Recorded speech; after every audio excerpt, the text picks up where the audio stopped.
My wife, Irene, is very fit. She likes working out and has a proper exercise regime, etc. She believes that if she feels good, she looks good, and she feels good working out, so who am I to stop her? My brother, Will, spent the latter half of last year going through a messy divorce and now needs a place to stay. Though my brother and I aren't very close, I figured he would only stay with us for a couple weeks until he got back on his feet. Will is a typical gym rat. He's always on a very strict diet, always working out and bragging about his gains. I've worked out with him a few times and he's a little obnoxious. He's always mad at you if you don't work at his pace and is always trying to correct your form. He's a pretty fit and muscular guy, but I don't like to exercise with him. Will has been pushing Irene to work out with him because, according to him, she won't be able to keep up with him. Irene mostly just shrugs him off with a laugh and tells him she would love to work out with him. Irene works out in the mornings, 3 times a week, and then does a run in the evening.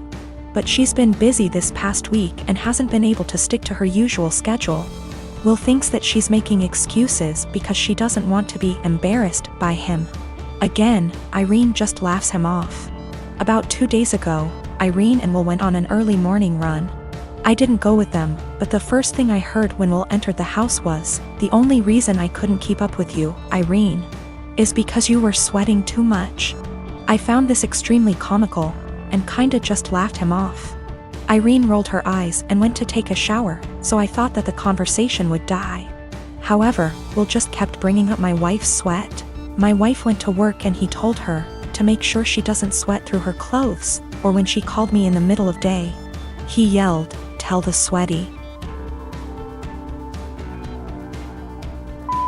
I said hi. Of course, the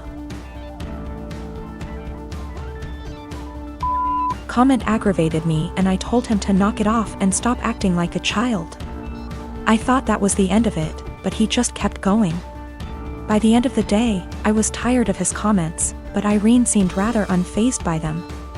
When she served him food, he made a comment about her sweating into the food. At this point, I was at my wit's end and I told him to stop acting like a slow, referring to his running pace, loser, and eat his food. Will, of course, got angry, and said the only reason he was going slower than usual was because he was distracted by my wife's unhygienic sweat. Irene looked a bit offended by this, and I told Will that I would kick him out if he made another comment like that. He's been super pissed ever since. I jokingly told this story to a mutual friend and they agreed with Will. Maybe I shouldn't be so harsh. I didn't expect this amount of responses. I've decided to kick him out. He will be staying at a nearby hotel now. Me and my wife, Jessie, had our daughter 2 years ago. Jessie is a smoker. She doesn't smoke a lot, but she consumes 2/3 a day. She wanted to be the one who got pregnant and I told her that she couldn't smoke at any point in the pregnancy, and only after our baby stopped breastfeeding, she could start consuming again. She agreed. I'm against smoking, I don't smoke, but it doesn't bother me that much other people smoke, and to my delight, Jessie was never a person who smelled like cigarettes despite being a smoker. The reason I'm against it's that my father died of lung cancer and guess what, he smoked. When our daughter was born, I managed to stay at home for 1 year and 3 months, because it hit the pandemic and home office. So we could both take care of it. Jessie also took advantage of the home office, same company, I'm in a higher position. When our company asked for employees to come back from the home office, we decided that we didn't want to put her in childcare yet, and we decided together that I would come back, and she would quit to stay at home all the time. Currently, we have a fair division of tasks at home. When I get home from work I take care of our daughter so she can rest, and 2 days a week, part-time, I work at home so as not to overload. I know she stays overwhelmed, but I try to help. Recently, our daughter weaned and Jessie came to talk to me that she wanted to finally start smoking again. I said that I wouldn't pay for them, but I pay for everything. I even proposed to rearrange my schedule in case she wanted to do some freelancer. She's also a designer. But I wouldn't give her the money. THR cigarettes are my limit. She was annoyed, saying that we agreed on her being somm and that I would provide financially for the family, including her expenses, and I am going behind our agreed. I never paid / would pay for a cigarette of hers, and she has known this for years. She's still mad at me, saying I'm using being the breadwinner to not let her smoke and forcing her to look for another way to earn money to buy something she wants. I don't know if I'm wrong, but cigarettes are a choice and a bad addiction. I don't feel comfortable paying for it. Given my family history, I always made it very clear that I would never pay for a cigarette. When we made the decision for her to be Sam, I told her I wouldn't feel right paying for her cigarette, and she reassured me that it was something I wouldn't have to worry about. She does freelance to make some purchases she wants.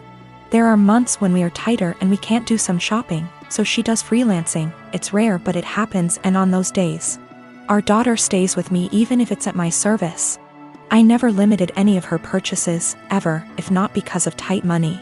For more extravagant purchases of hers that I can't afford, she freelances and buys. So I suggested she do one a month that covers her entire cigarette stash, and I would help by staying with our daughter. She is not entirely financially dependent on me. When she wants to buy something that I can't afford with our money, she makes a design request. I am a 35 years old female, just got engaged to my fiancé 37 male Sam. We do not live together because we're waiting till marriage, given he and his family are highly conservative Christians, but they're really nice and lovable people. I had plans to spend NYE with Sam, but he said he was out for NYE dinner celebration with his parents, then called me again inviting me to join them, and I happily did. His parents were there. They welcomed me and ordered many dishes and desserts and drinks. We celebrated and had great time, that is until it was time to pay. I pulled my wallet out of my bag, letting them know that we'll split the check between us. Sam mumbled, "No, you don't have to, we invited you," but I insisted. He and his parents then stared at me. I asked what was wrong, and both mother-in-law and father-in-law said they didn't have money on them. I was shocked. I turned to Sam, and he said he too forgot his wallet at home and didn't bring enough money to cover even on round of drinks. His dad then laughed nervously. "Right, so guess we should let the doctor pay." I was taken aback. I said, "I'm sorry, but no, this is just so much money to spend on one dinner by myself, and I didn't think I was expected to pay the entire bill." Sam said I should pay and he'd pay me back later, but I said no, since I know he will have to get a job to pay that much money. I said, "I'm sorry, but this isn't the first time I've been put in this situation by him and family, where I'm expected to rescue them after they somehow forgot their wallets and expect bothers to pay hundreds for their extravagant dinner." I told them I'll only pay for what I had and that's it. He and his parents were shocked. They started arguing about how I have the potential to pay right there and then, but I was acting as if they were strangers, not family. But that doesn't mean I'm obligated to pay. How could someone go out to a fancy restaurant, order so many dishes, desserts and drinks without bringing money? Sam begged that I just do it and call it a night, but I refused. The argument got heated, then I got up and walked out. Sam called later at 2 a.m. basically yelling that I ruined NYE celebration and made his parents suffer, because I refused to pay the entire bill. AMD instead acted selfishly and paid only for myself, after they were gracious enough to invite me. I told him how unfair it was for me to pay. Even if I have a good salary doesn't mean I want to spend it all on fancy dinner.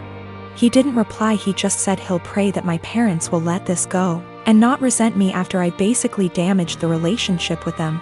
I felt awful, thinking I should have covered the bill instead of leaving. My wedding was September 21st, 2019. We had a fairly decent-sized wedding. My cousin, on my stepdad's side, we are not close whatsoever, and her boyfriend have only been dating not even 6 months at this point. I've met the guy once before my wedding and he never shows up to any family functions. We're all having a great time at my wedding. My husband and I are mingling with guests while everyone dances. The next thing I know is my cousin's boyfriend asks the DJ for his mic and goes to the center of the dance floor saying he has an announcement to make and calls my cousin over. So, I rush over and say, "Nope, no one is getting engaged during my special day, especially during my reception. You can get engaged later tonight, but not right now. It's my day. Thank you for understanding," and I go to walk away. My cousin starts puffing and my aunt, her mom, starts yelling at me and calling me an entitled brat. It causes a huge fight and they all end up leaving. My mom, stepdad, dad, and stepmom all are on my side and were even pissed that they think it's okay To do that during a wedding they all paid for. My Nana, stepdad's mom, says I was wrong and told me to apologize and call them over and allow him to propose. Needless to say, it didn't happen. Flash forward to Christmas. Ugh. It was terrible. My stepdad's entire side were rude and ignoring my husband and I. And of course, guess what happens? My cousin and her now fiancé announced their wedding date, September 21st, 2020. I'm beyond pissed and so not planning to go. It's my damn 1-year wedding anniversary. My family is upset that they would do that to piss me off for not allowing them to get engaged during my reception. My cousin says they chose to get married on their 1-year engagement anniversary. Either way, regardless of the real reason, I'm still upset. Of course, my Nana is super excited.